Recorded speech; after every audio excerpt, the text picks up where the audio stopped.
All right, Marty. Hey, I'm going to make you a host, Okay. just in case. What does that do? It gives you power.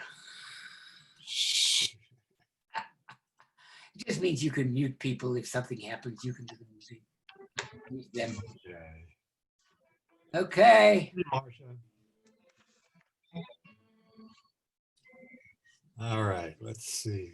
Stay close to your. Yeah. Is that better?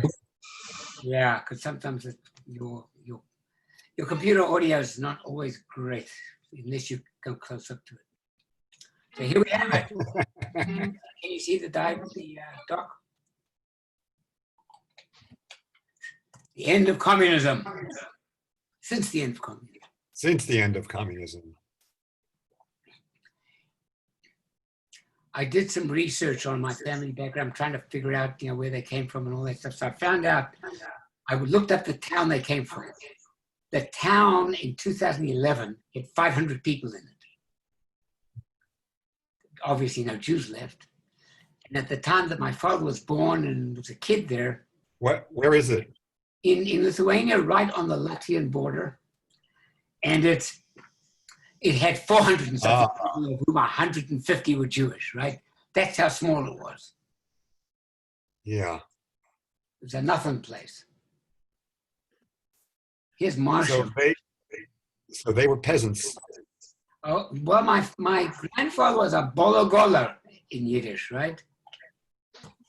That's he had a push cart that he sold stuff. Donkey cart.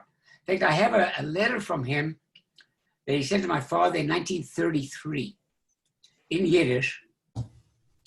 They talked about the fact that his horse died and he didn't know what he was going to do. A great tragedy. Mm-hmm. And then they were killed by the Nazis in that town. They took him out on Yom Kippur. And let me admit some more amazing people here. Hey, Ed. There we go. Right here. Sewell, is that you? That's a gray screen? That's Sewell. That's Sewell. Sewell is the gray screen, right? Yeah. Yeah. Hello.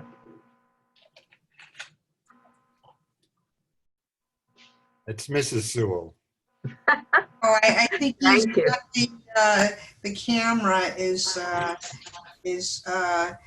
looking up at the ceiling. The camera is heavenward. Heavenward, right.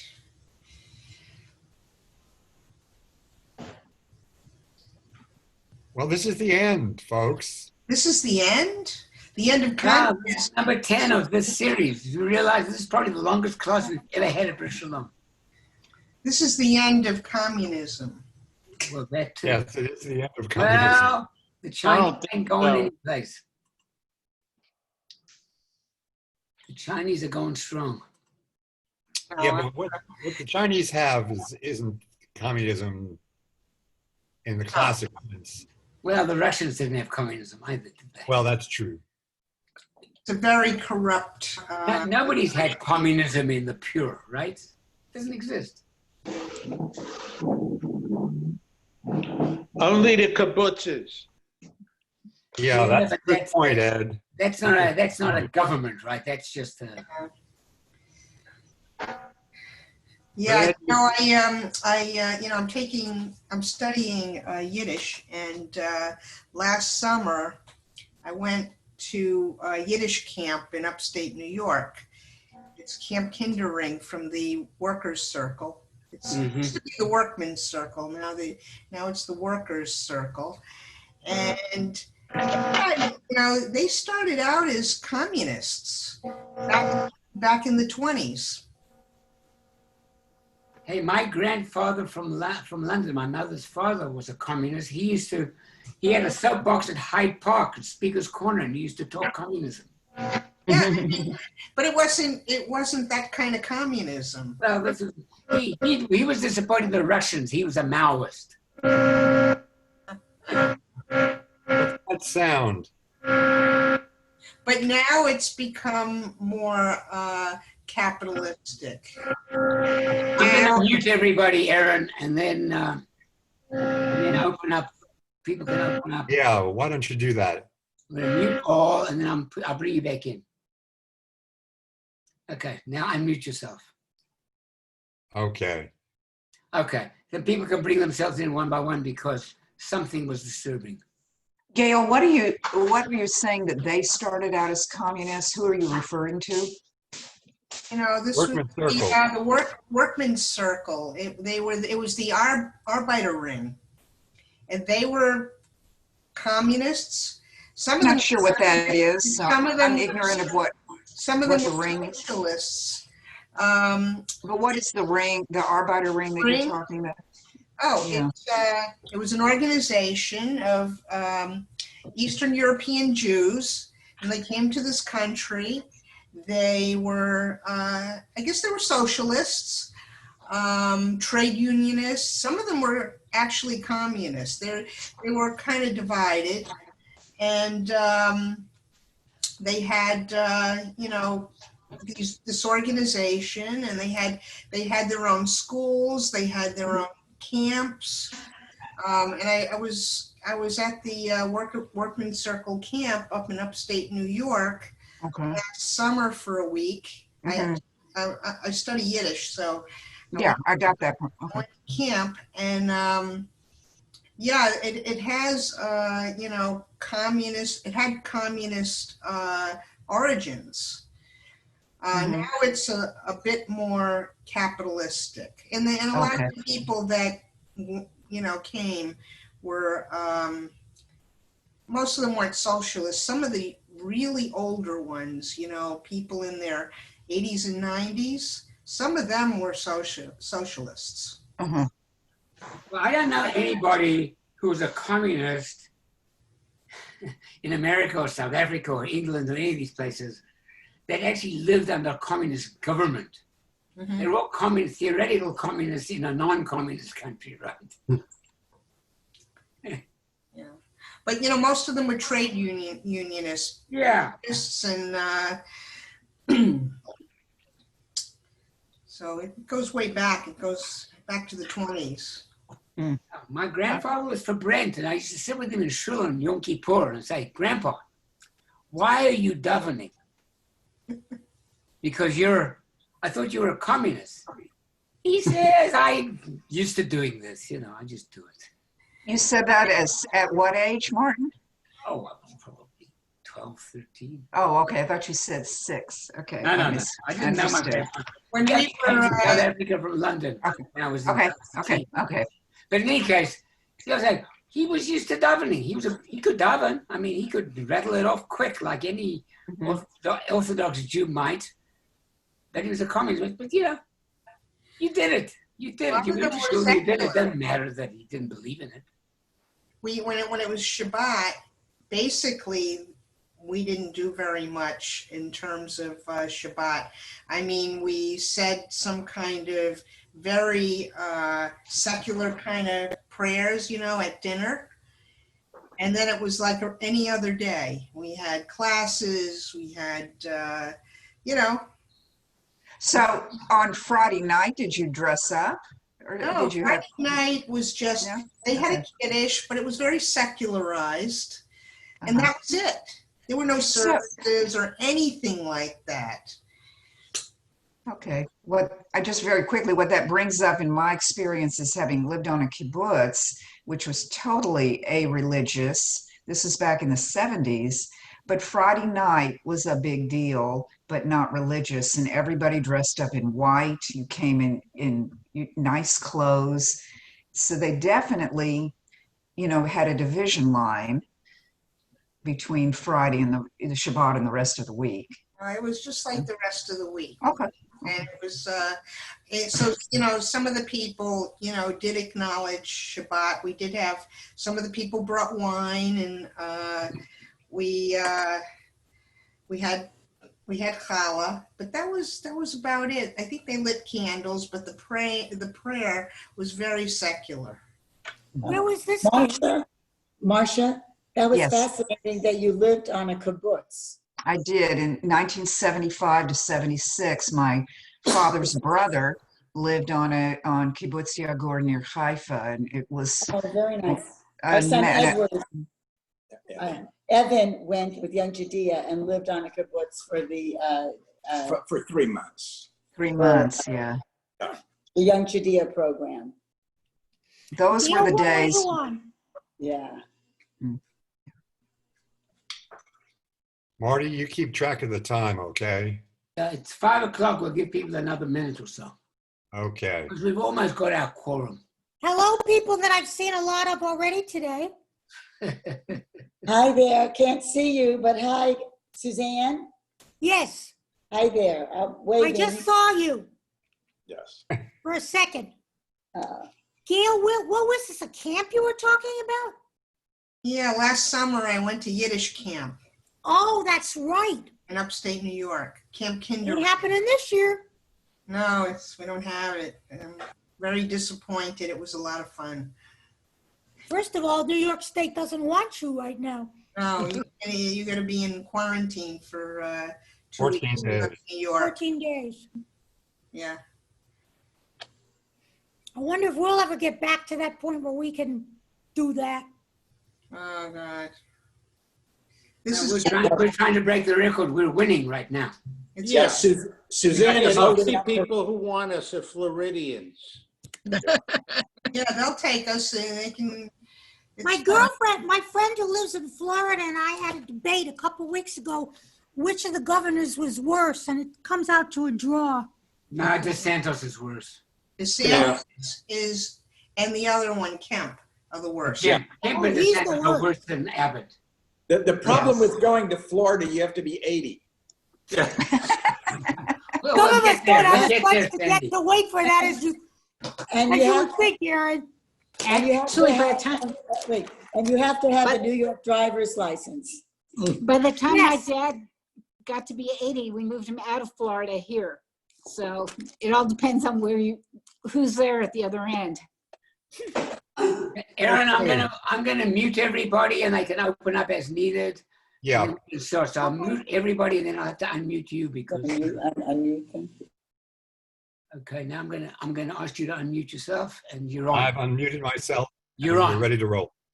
Welcome, everyone. Thank you for coming. This is class 10 of 10 on the history of Jews in Russia. Now, in the last 9 classes, we've touched on several themes over and over again. We've talked about immigration. We've talked about assimilation. We've talked about how Russia handled its minorities. And we're going to talk a little bit about structural anti-Semitism. We've talked a little bit about that, especially in regards to communism. If we want to classify the history of communism in the former Soviet Union vis-a-vis the Jewish people, communism robbed Jews of their religion, history, languages, and they made non-Jewish, non-Russian minorities second class in the former Soviet Union. So it's not any surprise that for many Jews, they did not see a future, certainly in the former Soviet Union. And between 1989 and 2002, some 1.5 million Jews and their relatives emigrated from the former Soviet Union. 62% went to Israel, the remainder mostly to the United States and Germany. Now, at this point, there are an estimated 100 Can't hear one in Ukraine. Can you hear? you. Now we can hear you. We missed it. We missed the sentence. One Oops, we missed it again. 156,000 Jews in Russia, 105,000 in the Ukraine, 12,000 in Belarus, 8,000 in Latvia, and smaller amounts in the other republics of the former Soviet Union. If we look at the conditions of the Jews in the former Soviet Union, Jewish languages are no longer used, neither Yiddish nor Hebrew. Religious commitment is rare. Jews are acculturated, we could say assimilated, into the majority cultures. And intermarriage is a real challenge, at least in Russia. It's estimated that 80% of the non-Orthodox Jews in Russia now marry non-Jewish spouses. Jews have become an urban, highly educated people. At least one half of all the Jews in Russia live in Moscow. And Russian Jews see themselves as globalized, transnational Europeans and are seen as such by others. Neither national nor religious affiliation is compelling for many Jews. Jewishness is a part of their lives, but rarely dominates it. For a minority of activists, being Jewish is a nearly full-time occupation, but for most, it is an identity to be invoked, even celebrated, but only on occasions. It's interesting that emigration to Israel goes in waves. And we're going to touch upon this later.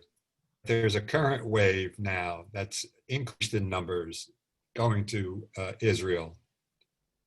But for the first time, there's no state anti-Semitism and no structural anti-Semitism. And we're going to discuss this at the end of the class, why that might be. I want to add something about the oligarchs in Russia. In the Soviet times, many Jews were barred from first-class universities.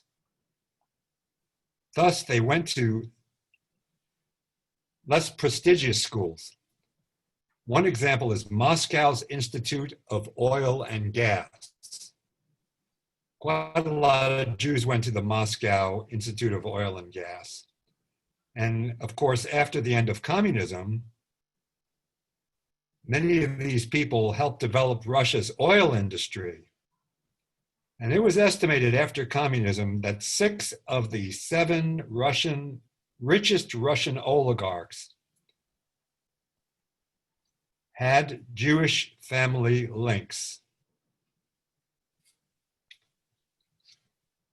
Now let's talk about some of the features of public Jewish life since 1989. In contrast to the communist era, there are extensive relations and exchanges with Israel in the fields of tourism, study, trade, Zionist youth, and cultural activities.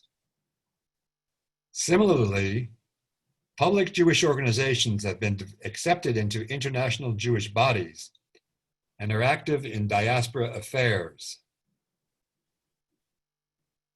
Now, if we want to look at the nature of the Russian Jewish community at the present time, it's very important to talk about Chabad. Chabad has established strong, if sometimes controversial, presence, even when Chabad and where Chabad never existed before.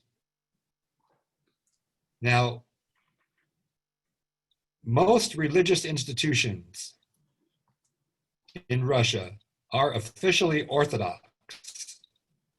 There are some 30 non-Orthodox alternatives, which are especially appealing to those who consider themselves Jews, but are not considered so by halacha.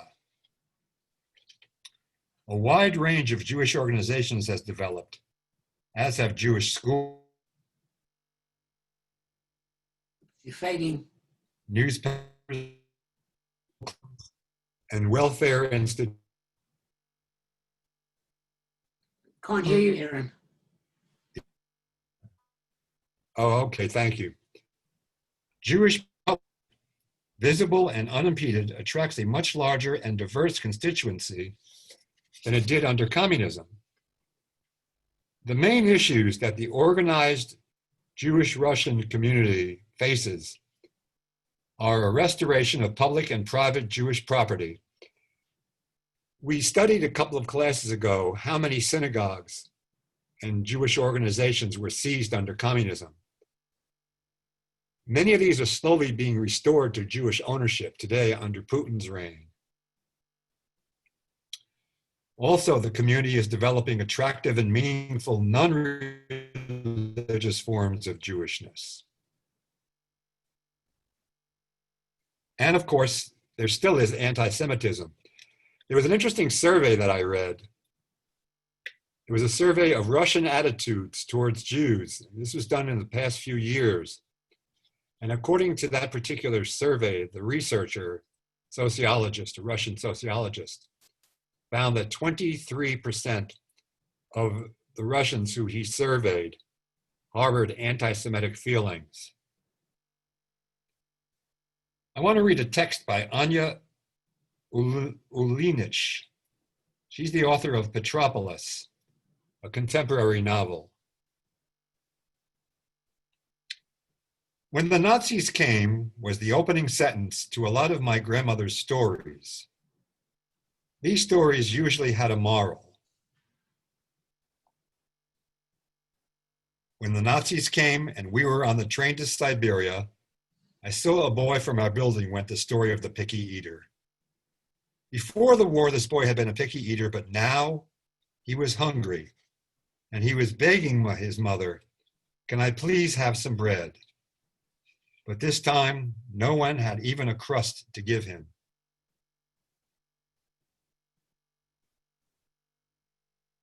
I tried to finish my soup or kasha or cottage cheese.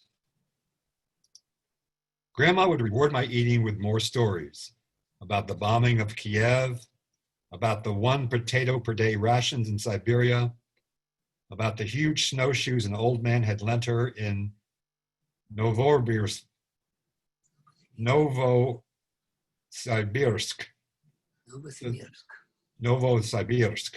so that she could walk to the factory in the winter because she'd been an idiot and brought only her fancy pumps.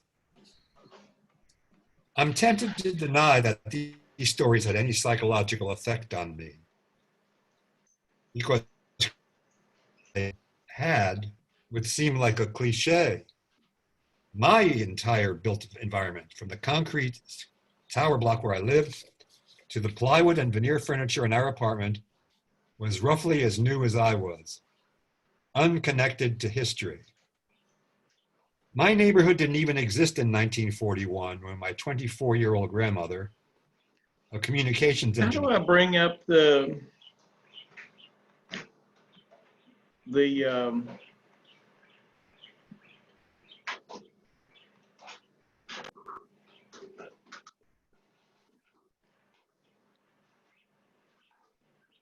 sound thing? Yeah. Why, you having a hard time hearing? Oh, I got it. Okay. Okay. Yeah. My neighborhood didn't even exist in 1941 when my 24-year-old grandmother, a communications engineer, classified as a valuable worker, was evacuated out of Kiev, saving herself, her mother, and her sister from certain death at Babi Yar. Her stories seemed like the stuff of television movies, not like something that actually happened to a woman who was force-feeding me lunch at a spotless Formica table.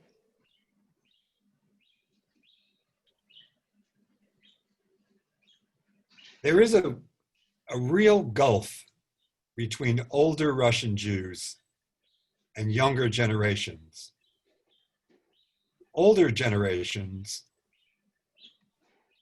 even if they didn't necessarily live You're fading again. Their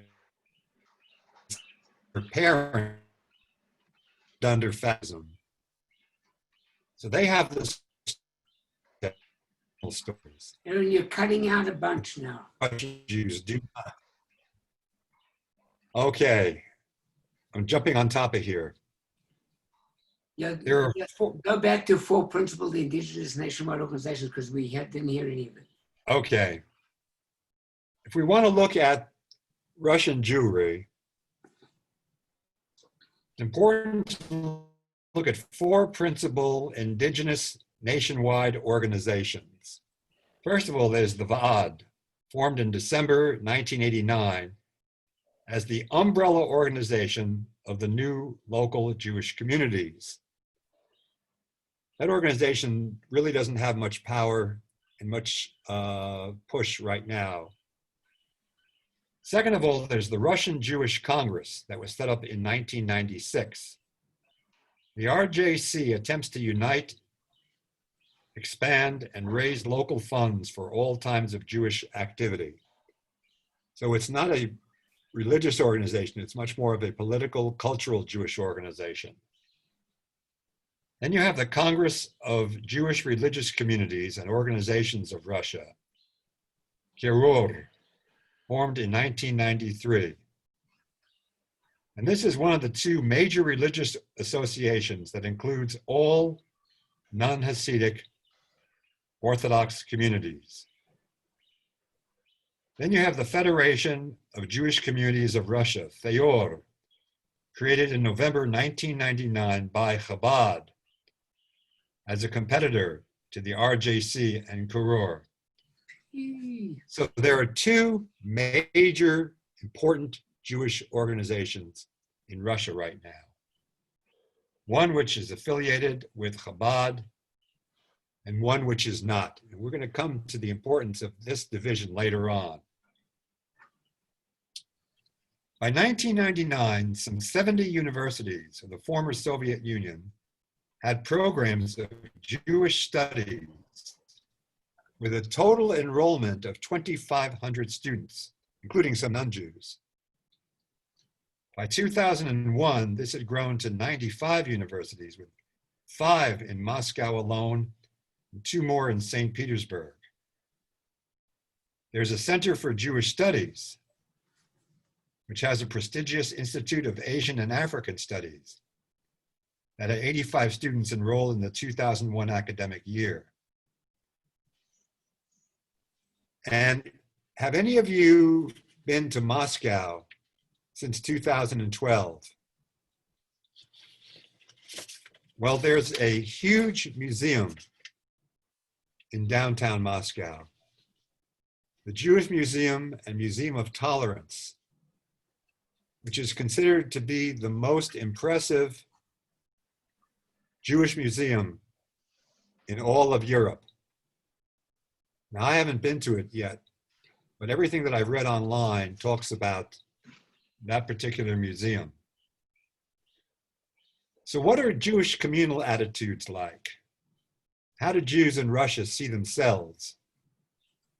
Professor Zvi Gittleman, a veteran observer of the Jewish community, notes that both factual knowledge and religious belief are conspicuously absent in the identity of most Russian Jews.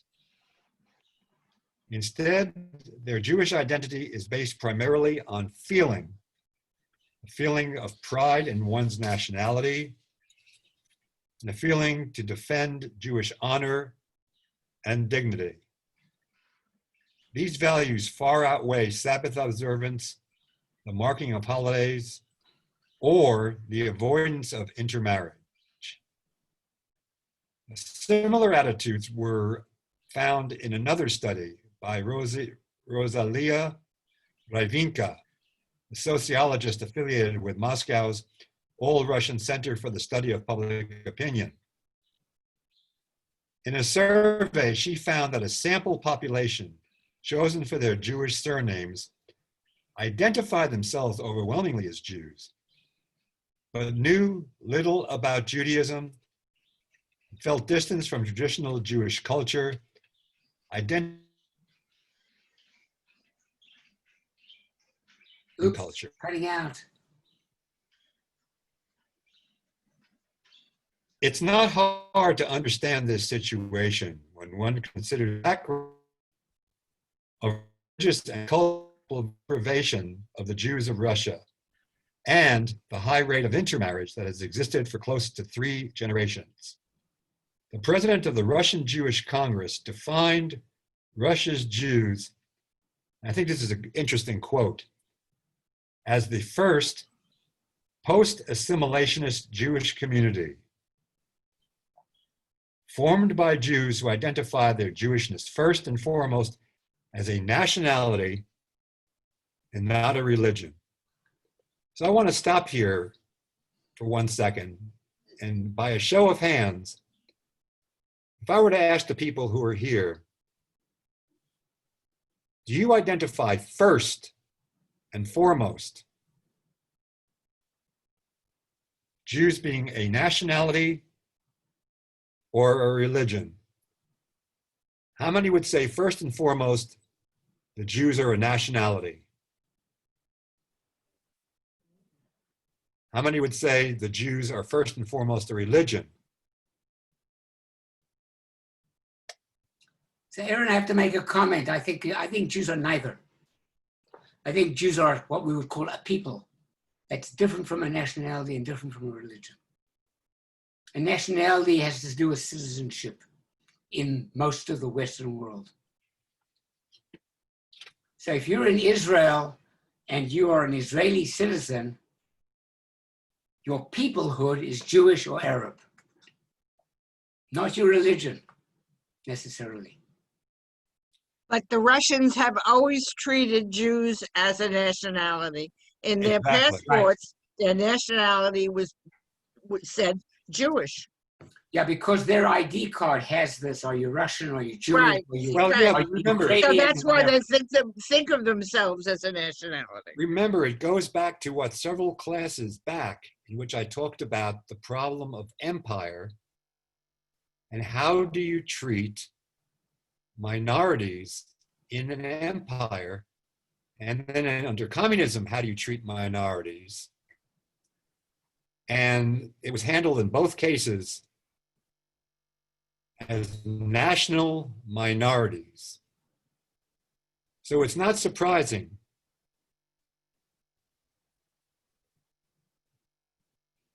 now, it is within this context of secularist. Yeah, Marty. I'll tell you, but the point is, It is that within Russia the- understand the designation of nationality that Joyce is talking about, because it's in the identity document as such, which is why they tried to find Azerbaijan as a homeland for these Jews in Russia at one point, that we talked about last time. Right. But the notion in general that that being Jewish is belonging to a religion, so that doesn't apply to American Jews. If you look at the Pew survey of 2013, something like 30% of Jews said that they're not Jews by religion. I would agree They're with cultural Jews. it's Rona. I would agree with that because a lot of people consider themselves more of a cultural Jew or because they were born Jewish than religious because they don't really practice. But if they were asked what they are, they'd say they're Jewish. And if Well, this is a topic for another I don't know about Russian, class. these American Jews. This is American Jews. Right, exactly. This is a topic for another class. Thank you for your comments. Okay. But it is within this context of secular nationalism that I want to introduce the topic about Chabad in Russia. Because Chabad is mounting a very serious campaign of religious revival, working at multiple levels. Religious ritual observance centered around the synagogue, historical religious tradition in the community center celebration of holidays, and education of children and youth through a chain of kindergartens, day schools, summer camps, and yeshivot. Now, it would seem that the road to such a strong and rich religious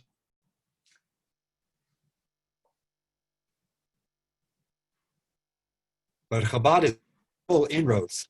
We'll talk about this in the remainder of the class. Now, this same survey about asking how Jews define themselves found out that out of 1,000 Russian Jews that were interviewed, 62% were in favor of Jews remaining in Russia and keeping their national, cultural, and linguistic identity. 23% advocated emigration to Israel, and 15% were in favor of assimilation into Russian society. Within the limits posed by the Jewish community's demography, which resembles very much the patterns of aging and numerical decline of numerous European and South American Jewish communities, there will remain a considerable nucleus of Russian Jews in Moscow. This nucleus has grown in its relative weight in the community. As I said, it's estimated that 50% of all the Jews in Russia now live in Moscow, the Moscow environs. So let's talk a little bit about the future of Jews in Russia. One view of the future embraces a Jewish ethnic cultural identity, not as a factor separating Jews from the Russian environment, but as a contribution to a universalist human identity within a multinational society. Now, this is the view of the Russian Jewish Congress. And an important achievement of the Russian Jewish Congress, ironically, is they made the religious sector of the Jewish community a full partner in consulting and cooperating. A second important innovation was that the Congress brought the local Jewish communities to engage in local fundraising. Fundraising for the first decade after the fall of communism was mostly outside the former Soviet Union. To build synagogues, to build schools, to build any programs, almost all the fundraising was from wealthy Jews who were living in the diaspora. That's changed, and I don't have an exact percentage of the funds that are now raised for a Russian Jewish community within Russia versus outside. But the majority of the funds are now raised within Russia.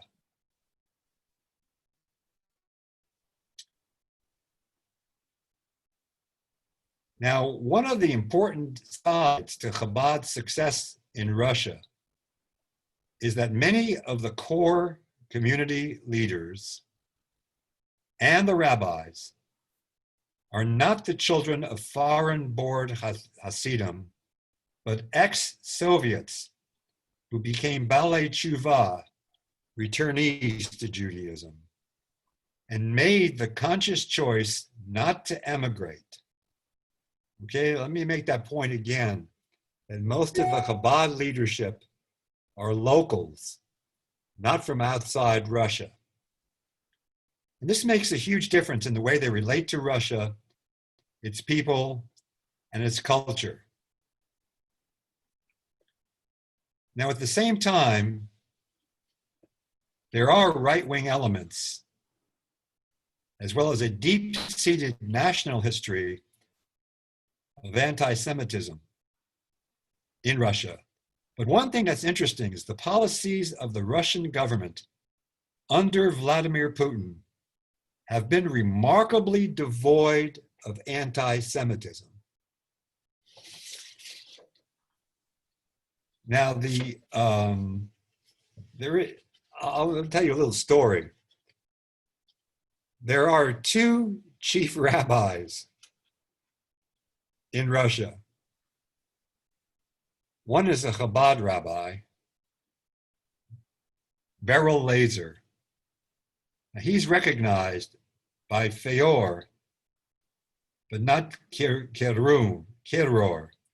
Remember, I told you that one of the religious organizations is basically controlled by Chabad. One is controlled by the non-Chabad Orthodox community.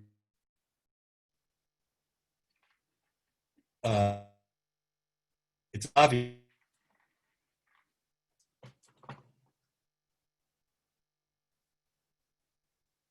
Oops, can't hear you, Aaron. And so it's obvious that the Chabad organization recognizes him as the chief rabbi of Israel, of Russia, whereas the other religious organization has another different chief rabbi. But here's the interesting thing, that Beryl Laser and Vladimir Putin have a very close relationship. And Beryl Laser has gone to all different countries in Western Europe and talked about how Putin is an ally and a friend and a helpmate of the Jews of Russia. The Chabadniks tell a story. The question is, well, why is Putin so friendly to the Russian Jews? And typical Chabad fashion, they always tell a story. The Chabad story is this. When Putin was a young man, his family lived in Moscow. He lived in a small group of an apartment complex, and they were very poor and were often without food. And there was one Jewish family that lived in this apartment complex. And for whatever reason, they not only shared food with Putin's family, but would invite the young Vladimir Putin to their house for Shabbat and Jewish holidays, where he observed the festivals and Shabbat. So that Putin, according to the Chabad telling of the story, became almost a Philo-Semite. Now, I don't know how much truth there is to that story. Chabad would, of course, they tell the story, and that's what they believe. But it is one thing to notice that Putin is, compared to life under communism, compared to life under the Tsars, has created the most open, friendly, the friendliest environment towards the Jews in the Soviet Union.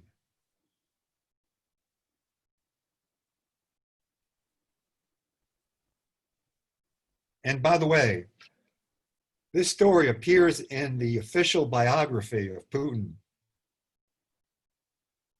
which includes the influential and positive relationships he has with Jews.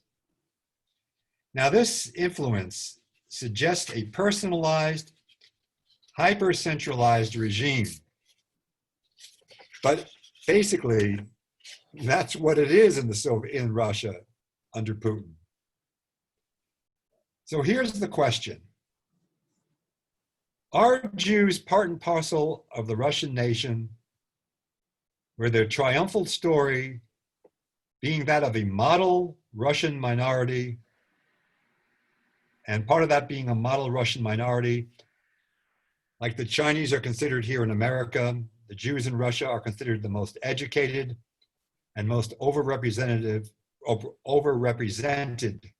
among the highest prestige professions? Or is the Russian Jewish community a community of attrition and assimilation? Now, one of the interesting things, before I open up the class to comments and questions, is that in the last couple of years, there has been an increase in the number of Jews emigrating from Russia to Israel.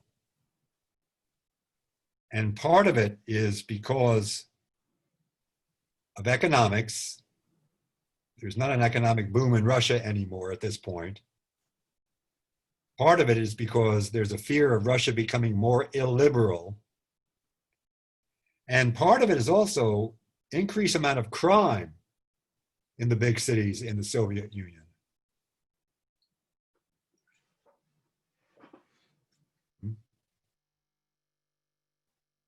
There's also the fact is a few thousand, nobody knows what number, but a few thousand Israelis, Russian Israelis, who have left Israel to return to Russia. About 1/3 of them were never classified as Jewish when they emigrated to Israel, which again, that's another class in and of itself, Marty. Can you back up and re-say that, Aaron? You cut out. You're freezing frequently. I'm sorry.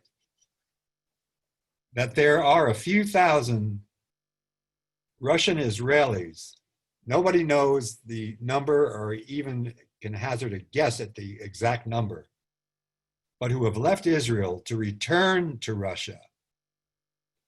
It's estimated 1/3 of them were never classified as Jewish when they hit Israel. And the other 2/3 left Israel because they just simply could not integrate into Israeli culture. And it's interesting that when you read some Israeli sociologists, that there's already a second and even a third generation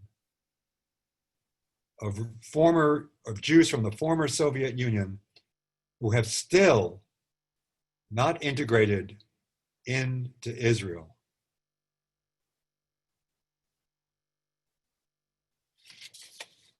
So let's open it up a little bit. Talk about the future of Russian Jewry. Unmute if you want to speak, folks. Aaron, is some of that because it's of the economics in Israel? Because it's very expensive to live there. Are they unable to get the jobs they would need, or do you think? Well, for ones that go back, you know. Well, again, the ones that go back, there is the phenomenon, but it has not been studied by sociologists. Okay. So it's conjecture. Anything that I would answer is conjecture, okay? Well, I just know how hard it is, how expensive it is there for people.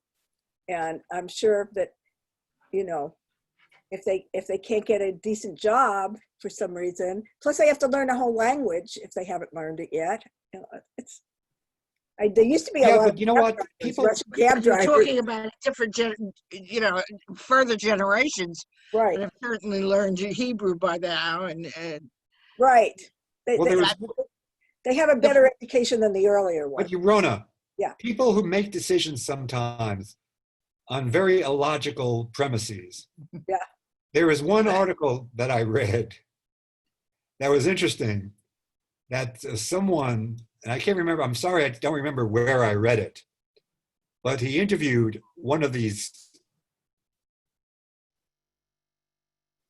former, one of these Russian Israelis who returned to Moscow. And the main reason that he gave was he could never get used to the heat in Israel. Well, I had several experiences of people who even in the 80s would go to Israel and then call me and complain that they weren't being treated the way they thought that they were going to be treated. We all heard the stories of the violinists, the concert violinists who played on the street in Moscow because they couldn't raise money any other way, and they couldn't find a job. And it's not I don't think to find that in some immigrating communities. So. Look, it's difficult, like the Bob Dylan song, I pity the poor immigrant who wishes he would have stayed home. It's not easy to immigrate to another country, folks.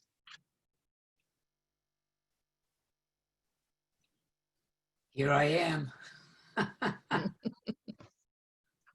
Any questions? Comments?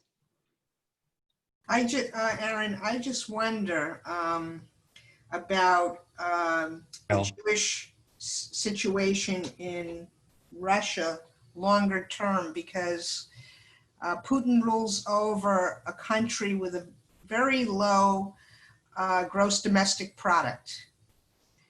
And somehow that in the end could be, catastrophic for the Jews. Yeah, to me, the question that I have in mind after doing all this reading about the history of Russian Jews is, after Putin, is there a future for Jews in Russia? Because again, it's like I said, it's a personalized, centralized rule. When that person passes from the scene, as all of us will, what then? But how, even Putin is expected to stay in power if he lives for another 30 years. Okay, so what makes you think that the Jews can trust Putin longer term? Don't know. You don't know. Don't know. Well, the one thing that I do know that's totally, totally interesting to me is how strong Chabad is in Russia, how influential they are, how they've been able to carve a really important niche. And it's not just among the old people, it's among a very interesting group of young people too. Is that the future? No. I had, it would, it's hard to imagine that. No. Well, it sounds like it's very similar here. And even as everybody gets assimilated, Chabad is always generating a new core. Rejuvenation. Yeah, core that's always going to be there, even if the rest of it just sloughs off. Yeah, I think that's the key to that. Well, you could make that argument in general about Orthodox, the ultra-Orthodox. So they'll remain Jewish irrespective of what. Right. But that doesn't mean that they will ever be more than 10% of the Jewish community. Oh, no, that's true. I agree. But I mean, the same thing is happening here in some extent. Yeah. But they also slough off people into the more liberal forms of Judaism because they're so controlling. Yeah, but Chabad is the singular most successful Jewish outreach organization in the world. They are very successful.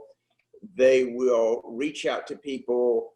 They will initially accept them wherever they are in terms of their religious practice. They try very hard to get them to do more and more and more.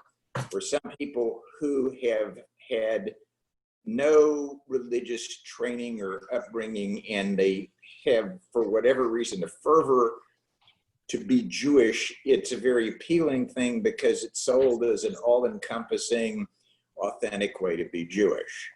Right. With regard to your other question of after Putin, I think the history of Jews in Europe is that they make progress from time to time, and when it's expedient for those in power or those who wish to be in power to find someone to blame, Jews are the most convenient target. So I think one should take all of this Putin being a nice guy with a grain of salt, and if his back's against the wall, he can pull out his copy of Protocols of the Elders of Zion just as easy as anyone else can. Sorry for my less than totally optimistic view. I mean, didn't George W. Bush say he peered into Putin's eyes and saw the eyes of a friend? Fooey, right? I think that may have been Trump. That's Trump. It was. But Sandy, I would agree with you somewhat because I heard Aaron say that there were a lot of wealthy Jews. Yeah, well, that was at the beginning of the, Okay, not so much anymore. Okay, because I was just thinking that they could use the very, if the to economy the oligarchy. start using the same arguments that the Jews are in control of the economy that has always been there and all those things like that. So I could see very easily things like that happening again, as they seem to happen all over Europe and even in the States. We just have to fight harder to keep it from overwhelming. So. Okay. Sandy, you're obviously right about Chabad's outreach. I mean, it's very clear. I was in Thailand and went to Chabad Minyan in the backpacker district and so forth. But it's still going to have a limited appeal for most people to want to be part of that kind of rigid community. We have no idea at this point, obviously, what the coronavirus is going to do. Is it going to affect the Jewish population in a way separate from anybody else? I mean, there is always that possibility. You mean in Russia or here? No, I mean in Russia, anywhere, but in Russia, because we're talking about Russia right now. How about here? Yeah, it's hard to know. Look, it's really hard to know what exactly is going on in Russia. There's not a free press. There's not a lot of statistics that are generated that get out of Russia. So as far as knowing what's really, really going on, we don't know.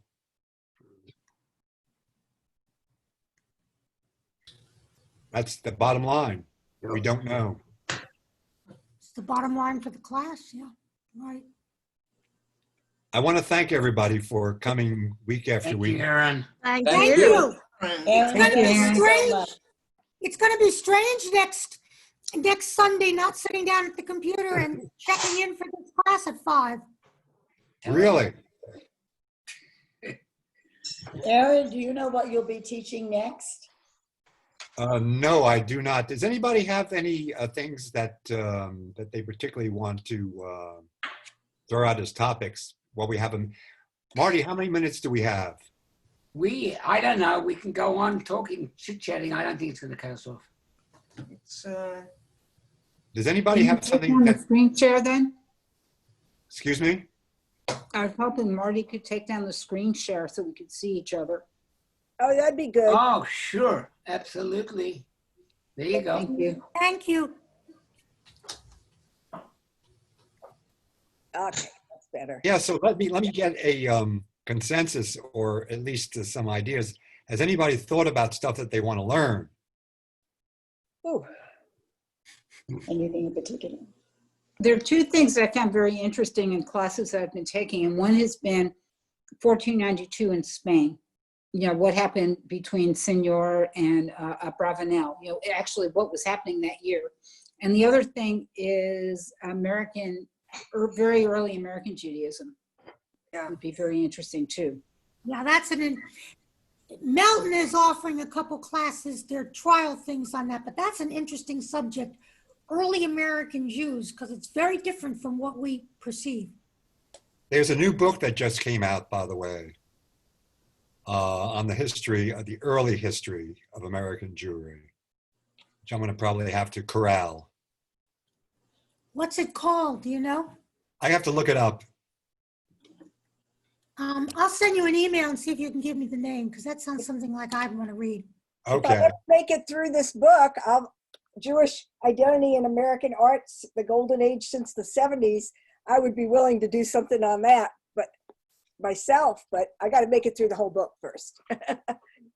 I have a question to throw out to people. And Marty, maybe you can answer this. Yeah. With the technology that we have, Mm-hmm. how much interaction can we have in a class? Because what I was thinking of in terms of the next class would be a lot more interaction. Okay, so the problem with Zoom is that when one person's speaking, other people cannot be speaking. And if somebody talks over somebody else, they will cut that first person out. Yeah. So But there's no solving that. Now you can do breakout groups if you want to do that kind of stuff. but you have to have a lot more people to have breakout rooms. Otherwise, you may just have 2 people in a room. Well, the Jewish traditional way of doing breakout is to do it in pairs, in chevruta. Gail? One this of class the is things that well enough Rabbi for everybody. One of the things that Rabbi Gelman does is stop every 10 or 15 minutes.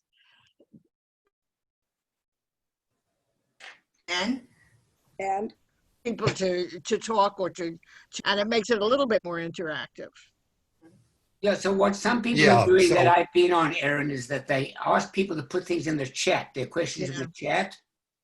And then every 10 minutes, as Joyce suggests, you stop, you go read what's in the chat, and you respond. You can also do polls if you wanted to find out how, in general about any given, 1 or 2 subjects and you wanted to get a vote on it, you can do that. That's true. I also want to talk in favor of the breakout rooms. I agree with you, Gail. It would be more desirable to have more people.